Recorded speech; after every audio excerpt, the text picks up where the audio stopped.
ভাবছো আমি চারিদিকে তাকিয়ে কি দেখছি? Hello guys, welcome back to my channel. সেই দিন আমাদের বাড়িতে আবার ঘর ছাড়া হচ্ছিল, আর আমার ডাস্ট অ্যালার্জি আছে, তাই এত বিরক্ত হয়ে গিয়েছিলাম। তারপর আমি আমার নেল পালিশগুলো নিয়ে একটু বসেছিলাম শুকিয়ে যাওয়া নেল পালিশগুলো বেছে ফেলে দেওয়ার জন্য। তারপর স্নান সেরে পুজোটা দিয়ে নিয়েছিলাম। আর সেই দিন ছিল আমাদের বাড়িতে লক্ষ্মী পুজো, তাই এত ভোগ রান্না হয়েছিল।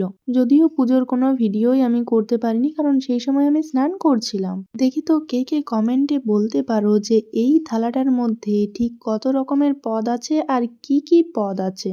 যে বলতে পারবে তার নামটা আমি নেক্সট ভিডিওতে নেব।